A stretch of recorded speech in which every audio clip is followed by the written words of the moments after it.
In this episode, we break down the science and biology behind attraction, cheating, modern dating, and what happens once you have kids in a relationship. Understanding why we do what we do makes it so much easier to accept and, yes, change our current state in love, sex, and intimacy. Whether you're single, wondering why you aren't finding success in the dating space, or if you're married and wondering what happened to all of the passion, this episode is for you. Take a moment right now and hit subscribe to the show. Welcome back to The Naked Connection. This is the show that supports driven men to reach sexual mastery and build deep connections.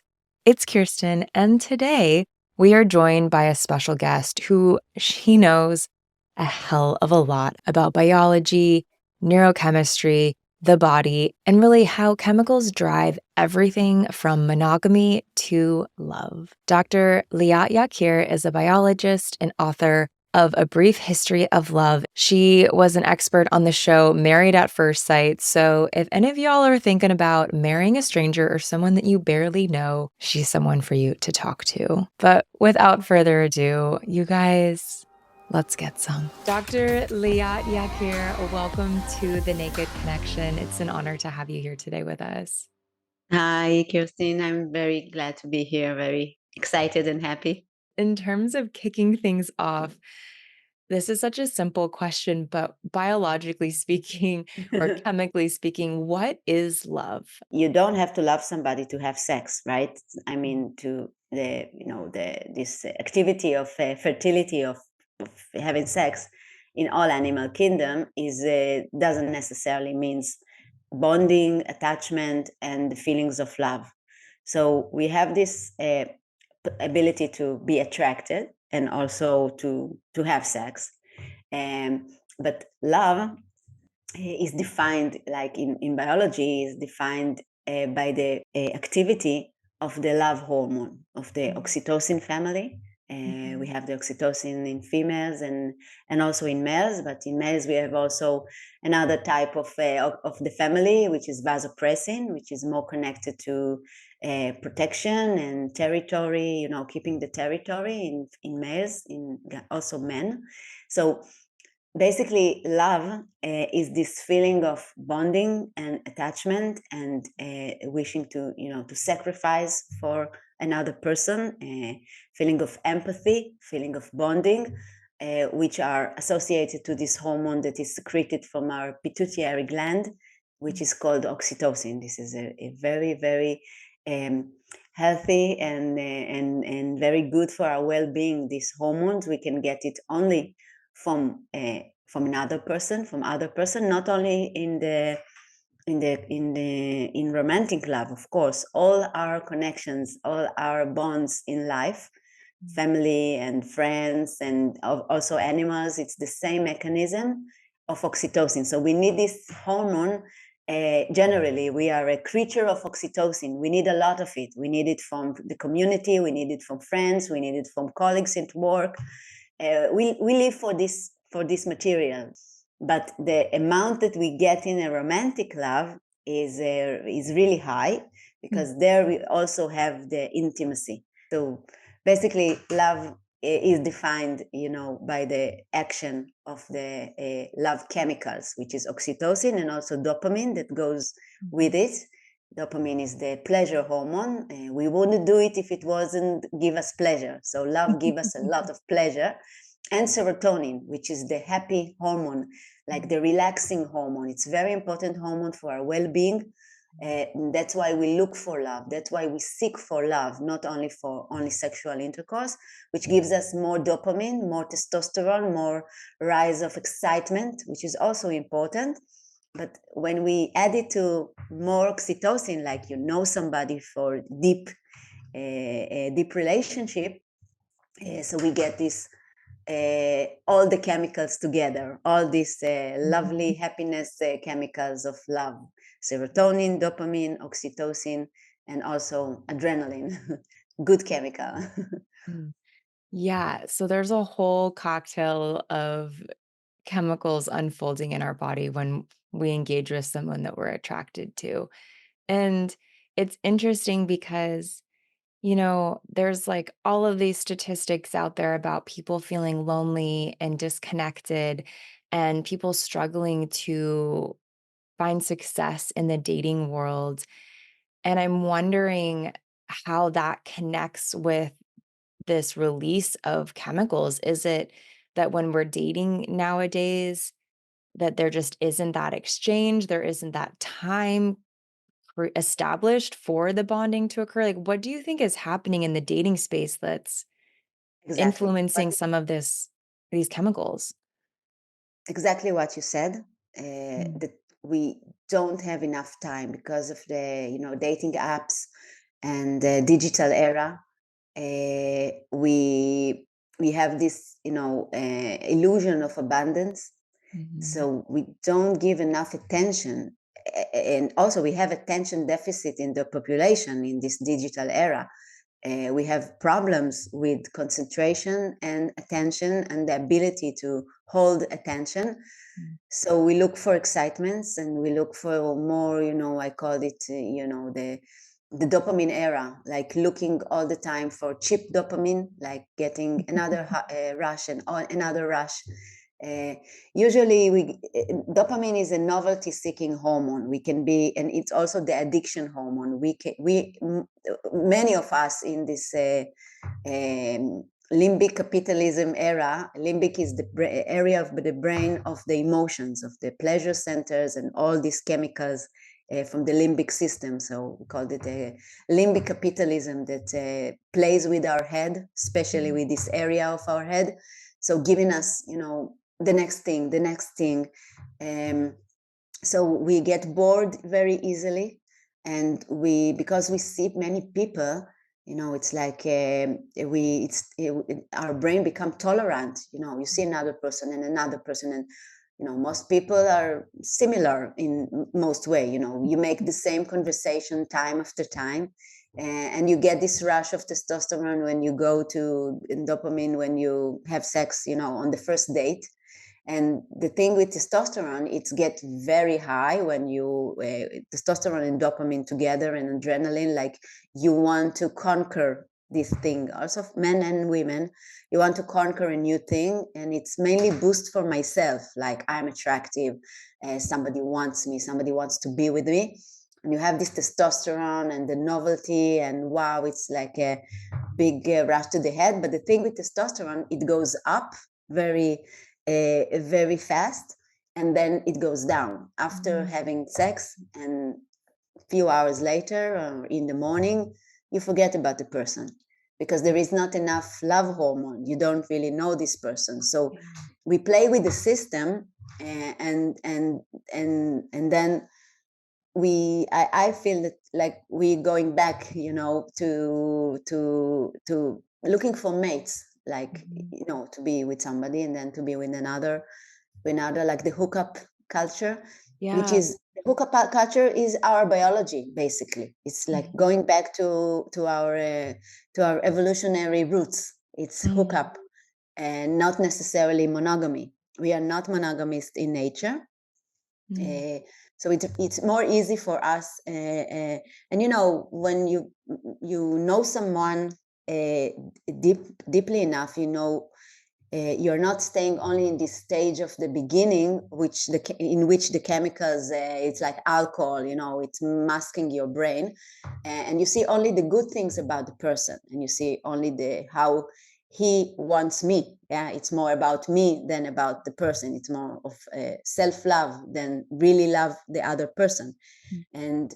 And we have this problem of attachment. You have difficulty to get attached because, like, I feel that we are playing with the system too much. It was not wired for an era like this. Mm. In the village of the prehistory, we saw a maximum of 50 people. Most of them were not in the age of that will be attractive for Yeah. us. We didn't see that much people. We Mhm. have this nice girl and nice another person from the family, another family.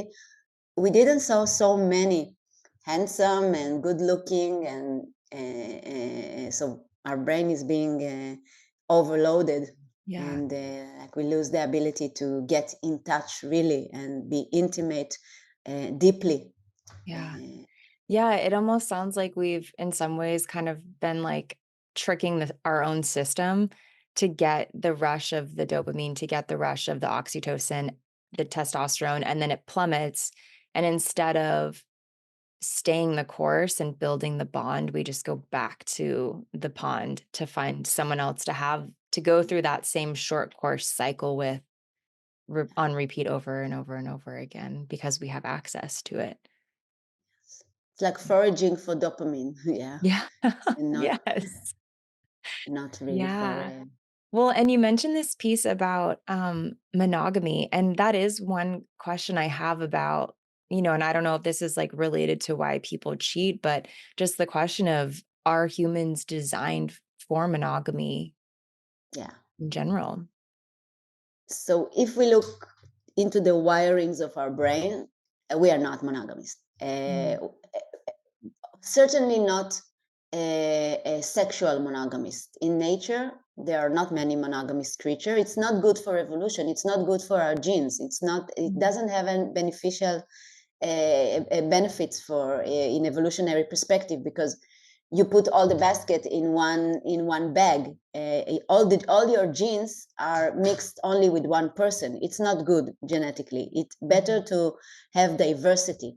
If mm, I will have 4 children from 4 men, it's really better for my genes. mm, Make more chances to stay here for long than to have 4 children from one man. Only this set of genes I mix with. Uh, so basically, in nature, monogamy is very rare. In mammals, of course, it's 5% of in the mammalian kingdom, and also this 5%, most of them are serial monogamists or mhm, social monogamists, we call them also. So they stay together during the reproductive period, and then they go for another person when the pup or the in the chicken nest, when they go mhm, to their own, they look for a new partner. And also most of the monogamists cheat each other all the time. They cheat each other all the time.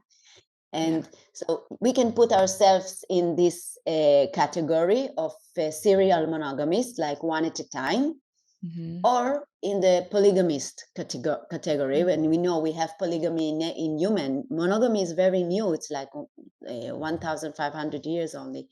The Romans spread monogamy in the empire, but in the origins we had polygamy. Like men with social status, men with money, men with power had many women, mhm, and only the poor people had to stay with one mm, woman, the poor men. But we have polygamy all over, and in the Bible it was all yeah, polygamy.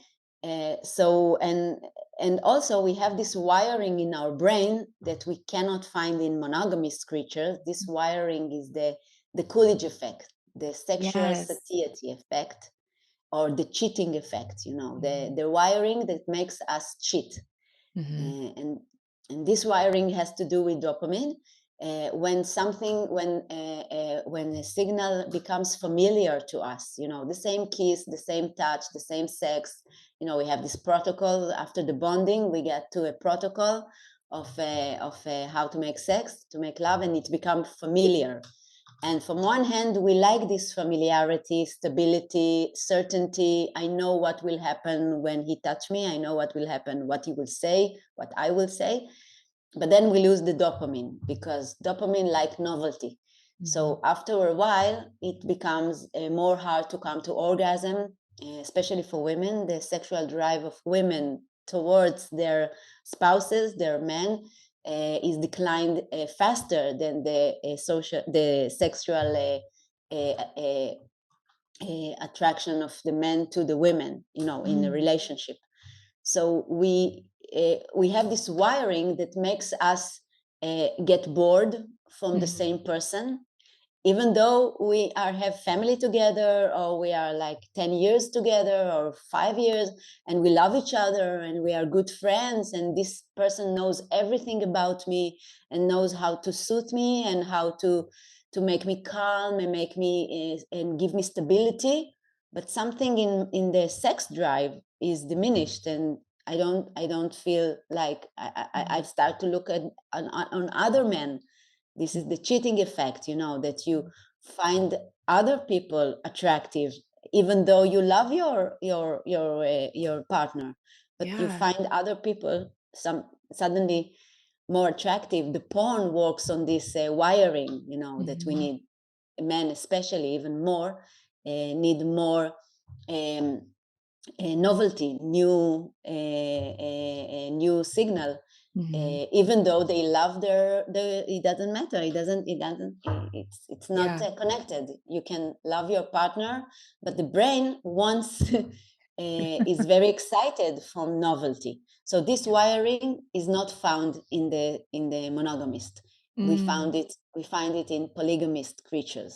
This interesting. wiring that makes us go for diversity. uh, Mhm.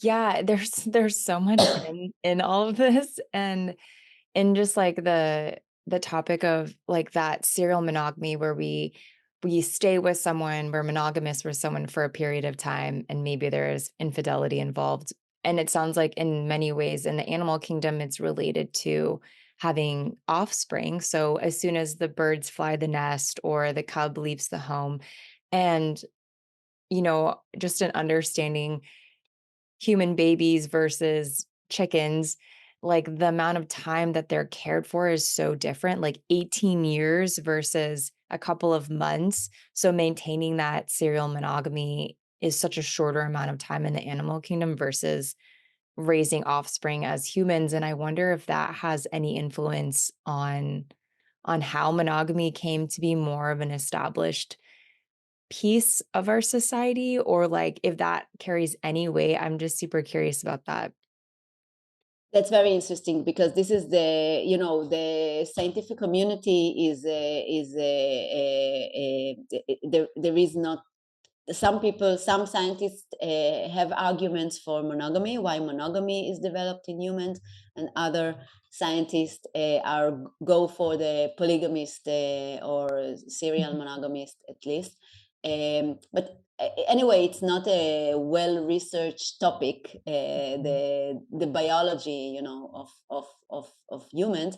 But the argument for monogamy in humans is that exactly our child needs a lot of support, and mhm, usually the offspring, the amount of uh, of resources that the offspring needs dedicate dictate the reproductive strategy of their parents. Like mhm, in birds, you have the eggs, and you need both parents to take care. One parent, the father, stay in the nest and protects the eggs, and the female goes to bring food, and then they switch. So you need two parents. When you need two parents in order for the offspring to survive, so you need monogamy. And mhm, it's human. It's a question: do you need mother and father? Or sometimes you see in tribes that like women are stay together, and the grandmothers and the mothers, and they stay together and take care of the children, and not necessarily the men mhm, are involved. Maybe they go to hunt, or they go for protection, to protect the community, but it's not husband and wife. It's like mhm. more women with women and men with Interesting. men. So it's Mhm, very interesting in human beings.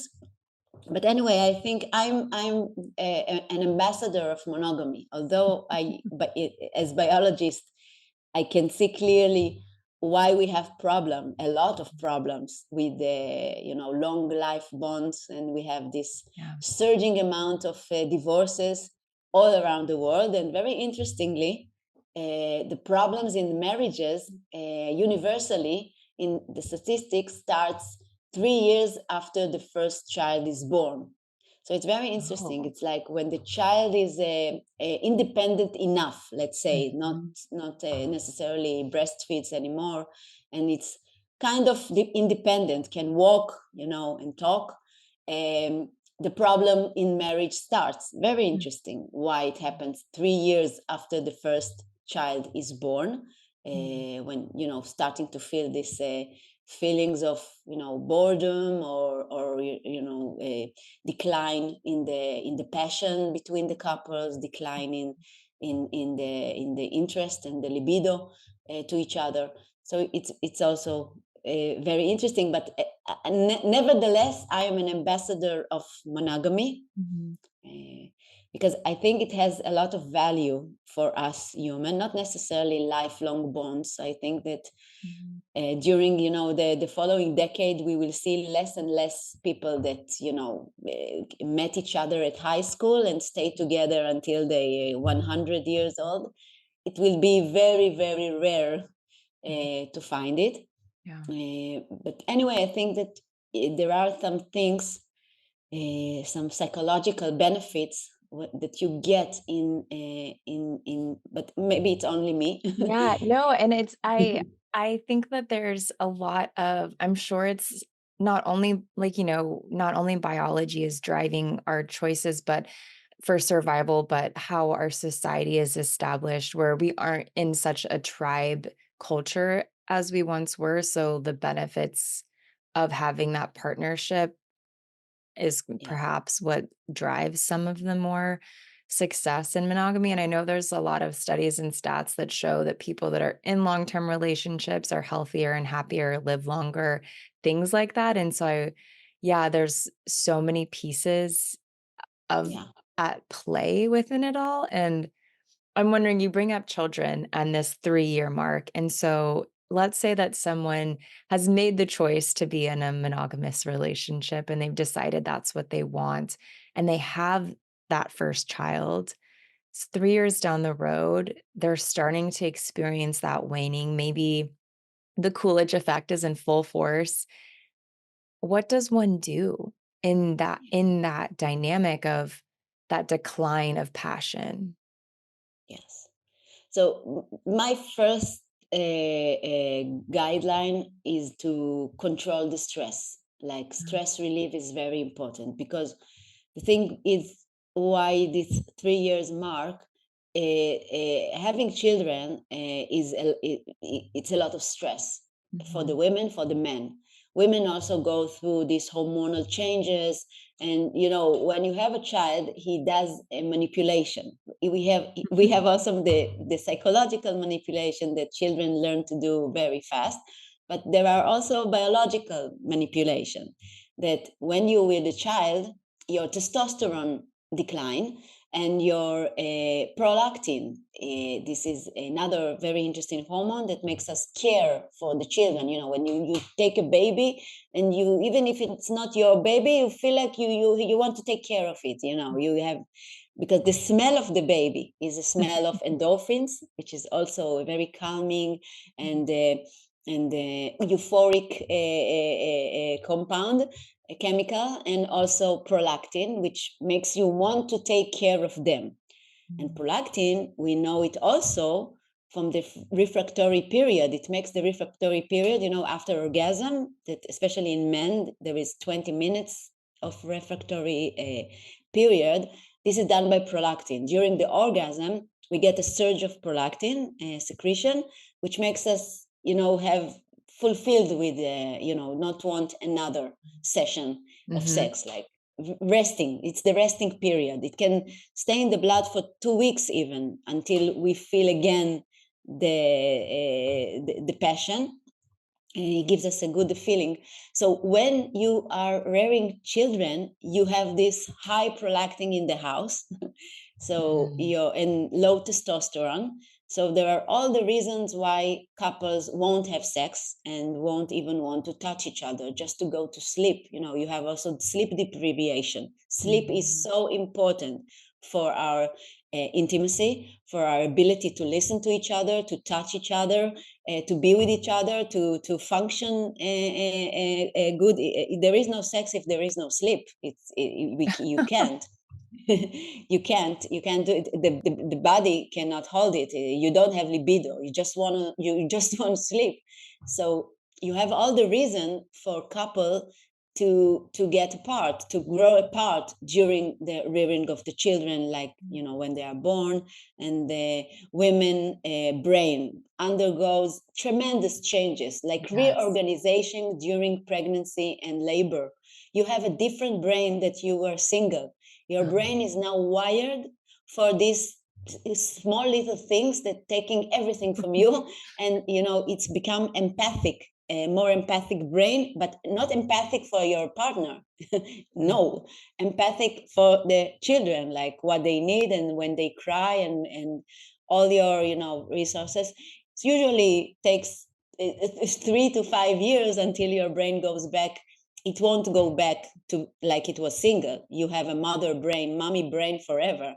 But still, these chemicals stop playing with you. Mhm. These 3 years make our really our couple to grow apart, Mhm. maybe not having enough intimacy, and not Mhm. talking to each other too much, all about the children, all about the family, all about the house, what you need to Yeah. buy and what you need to do, Yeah. and take care of the children. And sometimes you have these arguments, like you don't know what they need like I do. You cannot take care Mhm. of them. I know what they need. Or Yeah. all these arguments and the conflicts surrounding the house, surrounding the kids. So I think for keeping monogamy, we need to understand that when the children comes to the equation, we need to take care of the bond. You need to take care of oxytocin, because once oxytocin will not be secreted, we will go back to be stranger to each other. Yeah. Yes, couples become more apart, and you have this frustration in your belly that you don't want to talk about anymore. You don't want to fight, so you keep it inside. And maybe you talk to a friend, but maybe not. You're going a Mhm. bit depressed. Yeah. Um, until one day you look at each other and you don't feel like you love this person anymore, in the extreme cases, of course. Mhm. But usually it's just fading out, Yeah. and it's just a matter of time until one person or the other will find another Yeah. romance. Because like I said, we are creature of oxytocin. We Yeah. need this feeling of being loved, of being appreciated. Most Mhm. people don't cheat for sex. Yeah. Sex you can have in other ways, porn or other things. The romances is for the oxytocin, for Yeah. feeling that somebody sees me, Mhm. somebody is waiting for me, is missing me, Mhm. appreciating me, think I'm attractive, think I'm good, think I'm and to get out of this feeling of loneliness. We cannot be lonely. We are not. Loneliness give harms for our body, like Mhm. 15 cigarettes a day. It's like smoking 15 cigarettes a day. This is the harm that loneliness does to our body. Yeah. So Yeah. So I'm just thinking about in like this whole kind of tornado of what's unfolding in a couple, it's like there's this complete reorganization, not complete, but there's a reorganization of the mother's brain. Hormones shifting, just everything that's unfolding is shifting within her physically and chemically. And then there's this addition of this child who is now in its own way putting out chemicals that are drawing you to care for it and creating more empathy. And then there's this rise of cortisol because it's stressful. We're not sleeping. We have children now on top of everything else that was there. And then additionally, there's this rise in prolactin. So it's like everyone's kind of walking around in that refractory period post orgasm state, like subconsciously or not, or consciously. And like, within all of that, there's this it sounds like a plummeting of oxytocin within the couple because they're no longer engaging with one another, experiencing one another, touching one another in the same way that they once were. I guess it's just helpful to understand biologically, like physically what's happening within this dynamic, because I think it's so common that so many couples and families go through. So, if someone is in that state from that chemical lens, what can they start doing to can you even rebuild that oxytocin between one another? Just if the goal is to stay together, to maintain that family structure instead of going out and seeking it somewhere else, how can they start establishing it between the two of them again? Is that possible, and how? Yes. Yes, of course, it's always possible. Yeah, I believe in love forever. Mm. Yeah, even couples that are apart sometimes, go back together if there's still, a sparkle Mhm. inside.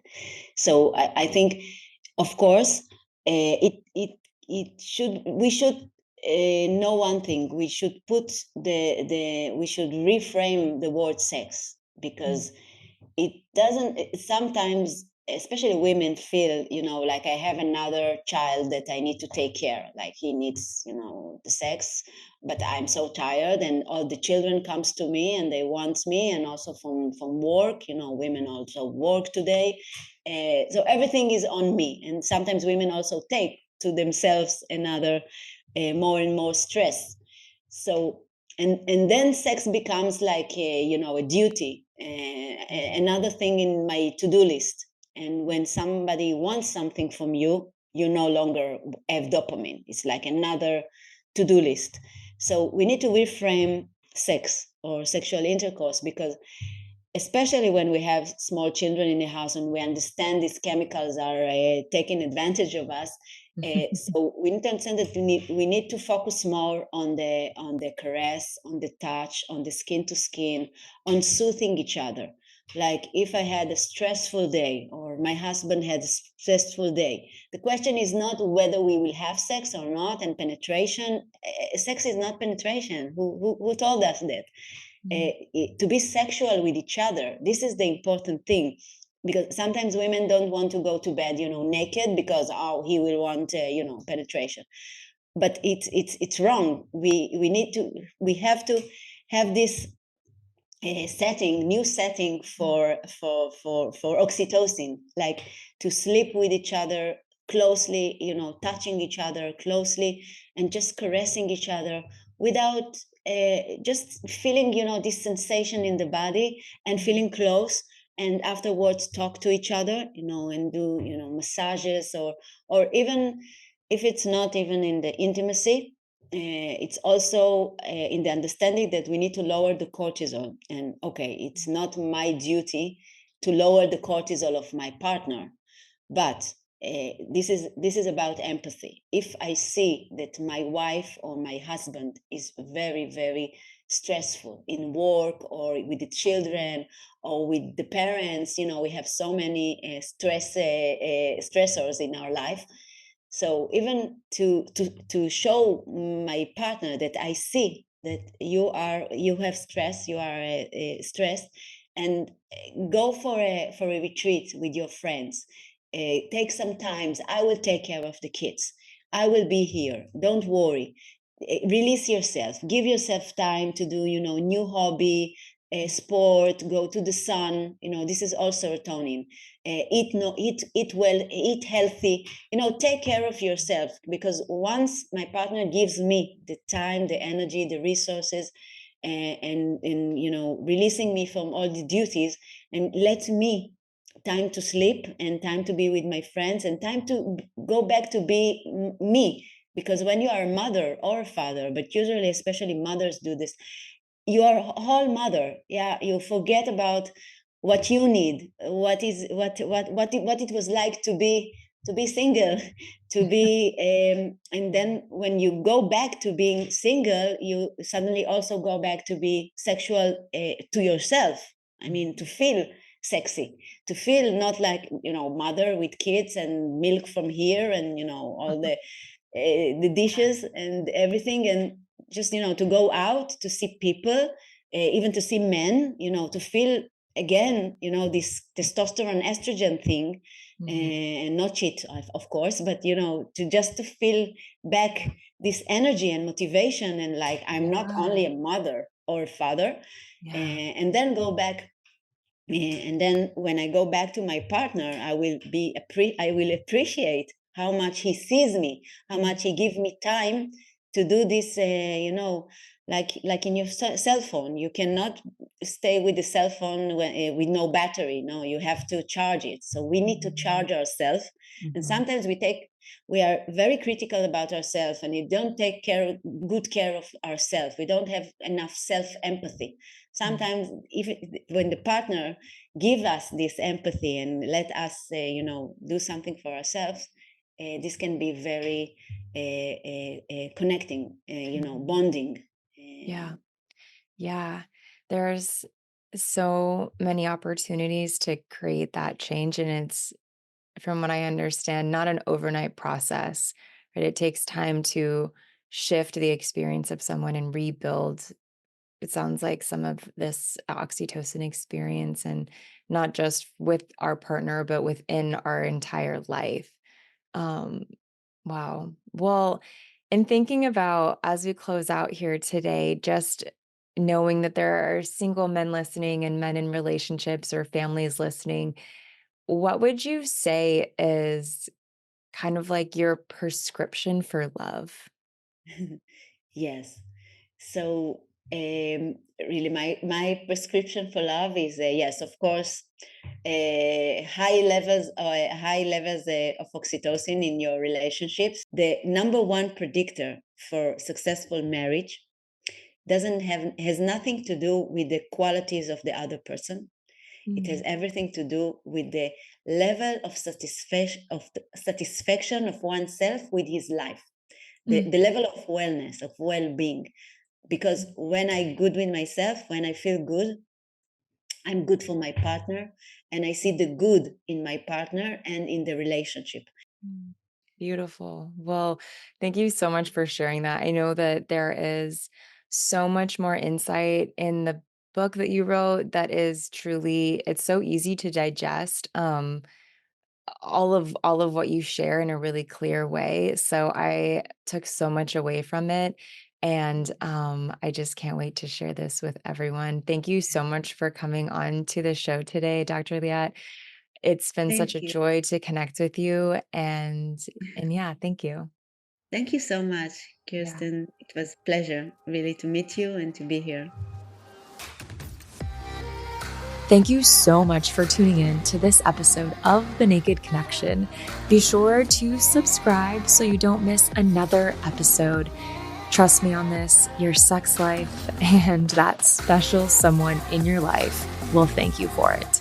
And if you really love the show, please take a moment and leave a 5-star review or a written review and let me know what you think. It would mean so much to me and this show. Until next time, happy connecting.